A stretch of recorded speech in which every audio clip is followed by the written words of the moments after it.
Well, we could have definitely, when we heard about the lightning, we could have prevented maybe showing the show, because that's where most of the guests were injured, was underneath Shamrock Stadium because of the structural damage. So they were electrocuted by lightning? No, they were not electrocuted by lightning. Structural damage was trapping guests underneath. So from the damage and from the tornado, it hit it, and that is why. We feel as if we would have canceled the show, this whole thing might have been able to. How long did you know? We only knew right beforehand, and the show started at 2, and the tornado started 2 at 5. Is By there- the time it was. Is there an organization within SeaWorld that their job is to monitor the weather, make sure accordingly whether shows should be Well, on? it's done by the weather, like the National Weather Channel. I understand that, but I'm saying, is there something that someone on your staff that watches what they're saying and? Like on site? Yeah, we have a weather personnel that checks. Okay. And it's usually within a 5-mile radius, so we get confirmation of, shows on rise, shows on shows, but it happened a lot quicker than we were expecting. Okay. Now, is it going? Yeah, our other SeaWorld properties, like the like your new water park and Discovery Cove, affected by this at all? Me? Anybody's. Yeah. Currently, as of right now, we assume that the Shamu Stadium and the surrounding park in that area is damaged mostly. There could be minor damages, but we are unsure at this time. We'll get back to you when we know more information. Is there a protocol you guys have for if a weather emergency is happening prior to that? Yes, we do have an emergency tower that actually does identify thunderstorms and things in the vicinity. The thing that happens in Florida is that we have a lot of showers that occasionally happen, and occasionally the towers may or may not pick up some certain things, like tornadoes, for example, are a lot less likely to predict, just like a tsunami would be. Now, as for the guests of your park, if you were to see that there is something happening, like in this situation, is there a way you evacuate them? Do you have measures to take to keep the safety of your guests? We do have those safety precautions, but unfortunately this tornado was quicker than we were. Okay. You said there was cracks in the whale tank. How long can the water stay in that tank without the whales being in danger? We take measures to prepare that the glass itself is tempered enough that we are given a bigger window of time than we would essentially need to make sure that none of the water were to burst out and then put the whales in danger, or to slowly leak out, also putting the whales in danger. In your protocol for keeping guests safe, we were talking about evacuation that's happened a lot sooner, so do you have places that the guests can go, and on a 4th of July weekend, do you have enough space? Or like, what is your capacity to keep people sheltered? We do.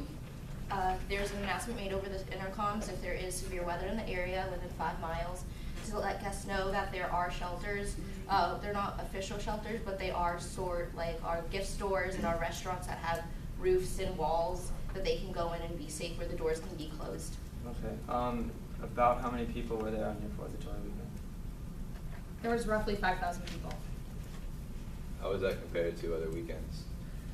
4th of July is always the busiest weekend, so you can expect anywhere from 500 to 1,000 more on a busier weekend than you would on an average given day. What did you guys say you were going to open again? My team talked about opening on the 7th. We thought that would be an acceptable amount of time to see how long it would take to see the damage and check everything out. Do you think 4 days is enough to assess all the damage and, help all the people who are injured? Well, that is our estimated date to open. It is not a guarantee. It depends on how much is really damaged, how hurt people really are, just see from there. Essentially, you guys reported that the roof collapsed. How long will it take for you guys to rebuild Shannon Stadium? There's no say on how long it would take. It took years to build. It could take a long time. So that's definitely a fall we're going to have to take, but the guests come first, and as long as they're safe. A follow-up question. How much is a general, are you guys going to expect a huge profit loss because of that? Because of Shamu not being able to perform? Our main priority right now is the health and safety of the people affected by this natural disaster. Is Shamu alive? Yes. Shamu's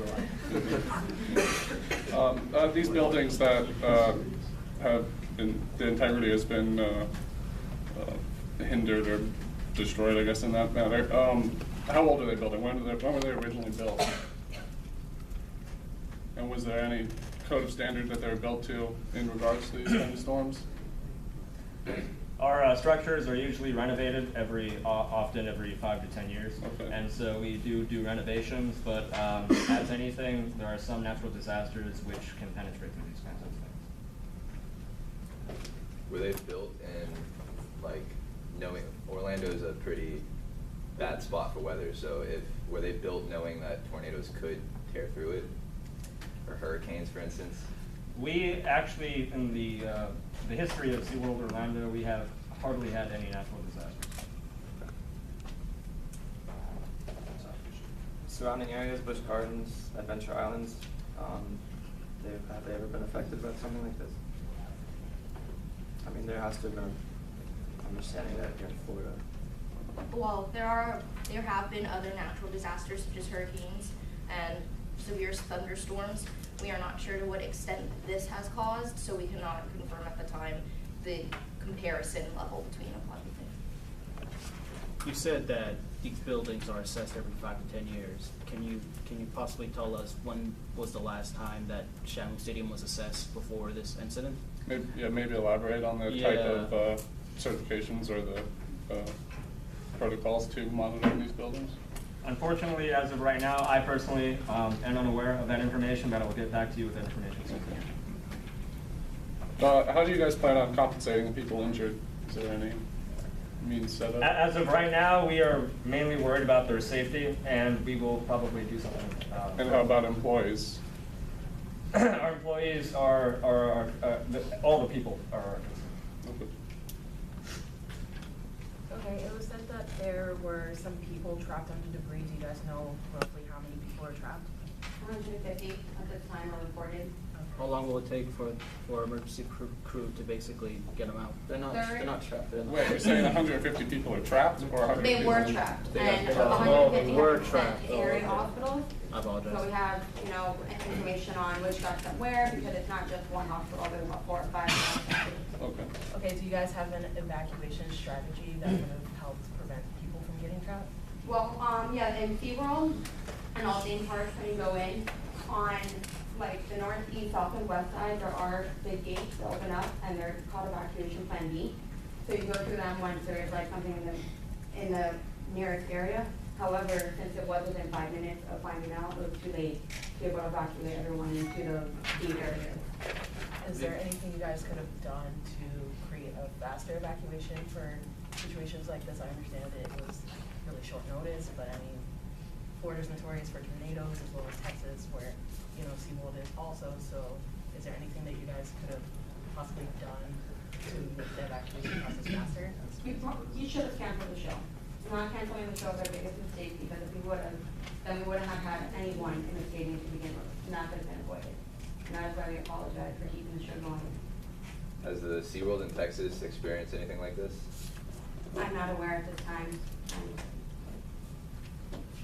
Will you guys be doing anything differently after this? Will you guys be changing your protocol and putting buildings a little higher up the code, or anything else? Yes, I'd like to say that we would like to make sure that our guests are taken to safety as quick as possible. We'd like to get the message out a lot sooner than we did, so that something like this won't happen again. So you're going to get more preemptive measures? Correct. Okay. Do you have a plan in place yet, or you just know that that's what you want to do? We do not have a plan in place at the moment, but we are looking into possibilities for the future. Can you guys elaborate on what an F3 tornado is? Maybe the parameters behind what an F3 tornado is? F3 tornado is dictated by tornadoes are dictated by the speed of the wind and the funnel. So I believe an F3 tornado is anywhere from 130 to 170 miles per hour, as well as thunderstorms in the area. Okay. Thunderstorms are usually predicted within 24 hours in advance, especially now with technology these days. Why wasn't there an even earlier warning or an expectation to cancel your shows a little bit further than advance than just the 5-minute warning you got before the incident? We cancel our shows when there's lightning in the area, and there was no confirmed lightning in the area by the National Weather Service at that point in time. Which is where we get all of our information. Now, follow up to that. Why are you? Does SeaWorld have any lightning detectors? Like, for instance, a lot of city parks and stuff. They have lightning detectors and horns everywhere to be able to detect between a 5 and 10 mile radius. Does SeaWorld have anything like that in place? Yes, we do have those in place. They did not go off at the time of the incident. Do you communicate with other parks who may have been more aware of the tornado coming in? No, we do not. Do you hope to communicate with other parks in the future, regarding weather? So that way, you're all of not just SeaWorld, but all parks in the area are a lot safer. Yes, that is part of the plan. Could you elaborate on maybe the response time of the fire department, City of Orlando Fire Department? The City of Orlando was on site within 10 to 15 minutes of the touchdown. Okay. They got all the first responders, or the 150 people taken to hospitals out within an hour. Okay. Now, did you guys say you're shutting down the entire park or just that section of the park? The entire park. Okay. And then follow up to the lightning detectors. If you have the lightning detectors in place and they did not go off, assuming that is like a malfunction of that system. So No, there was no lightning in the area at that point in time. It only detects it when it's 5 miles in the radius, and it was not 5 miles in the radius. It came a lot quicker than we thought it would. So it was unpreventable. By the time that the detectors went off, the show was already in place. okay. And did you guys mention like how long this tornado was actually within SeaWorld? There's no confirmation that the tornado touched down within the park. Okay, just the heavy winds or what? The National Weather Service has confirmed that an F3 tornado was in the vicinity during that time, but we are still unaware whether or not the winds were the cause of the structural damages or if it was the actual F3 tornado touching down in our park. Okay. So then following up on that, if it wasn't the F3 tornado that actually was within the park itself, then due to the high winds, what would happen if a Category 3 or Category 4 hurricane hit the park? Well, hurricanes actually have less powerful winds than tornadoes do, and we don't know whether or not the tornado actually reached the ground, or it did or did not. Will you guys be releasing the security footage of the tower going down and other places in the park that were affected by the storm? Our lawyers right now have indicated that we cannot disclose that. Okay. Do you have any idea when that would be disclosed? I do not know right now, but I'll get back to you as soon as I do. So you're assessing mostly human health and interest, but what about the animals? How will they be taken care of, and will they be evacuated for their safety?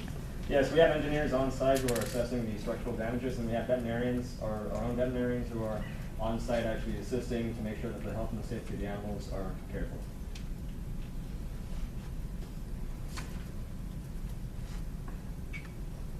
Has there been any other damage to like other than Shamu Stadium and the animals over there? Has there been any other portions of the park that have been affected? Any other portions or exhibits that have been affected? At this time, there's no confirmation of any other parts of the stadium being affected. All we have confirmation of is Shamu Stadium. Okay. Will there be any measures set up to check the integrity of other buildings that may have been affected but aren't visually impacted? Yes, we have contacted our contractors as well as outside contractors who will be assisting the buildings, and actually we are going to put preventative measures by having them create essentially a very high wind resistant structure, so that when we redo these buildings again, when we renovate these buildings, that we have these measures in place so that at least you can never fully prevent all damages, but at least you can reduce them and minimize them as much as possible. What is your indoor capacity for guests, like on all of your inside places? Do you understand? How many people can you fit in a room in all of the interior of SeaWorld that is sheltered? I believe we can fit 6,000 to 6,500 people in sheltered areas around the park. Okay, and that means like doors closed, not Yeah. just like a room. Everything. And employees wise, how many employees work in an average day, or 4th of July, I should say? As of right now, we have 150 people in general who have sustained injuries. As of this time, we do not know the severity of those injuries, but as I said before, we are worried about the safety and health of the people involved. We are unsure whether or not there probably were employees involved, and we're just in general trying to make sure that everybody. What I'm asking is, in an average day, how many employees do you have on staff? We have around 87. It's a pretty finite number. All right. All right. I think that's probably I guess we're gonna.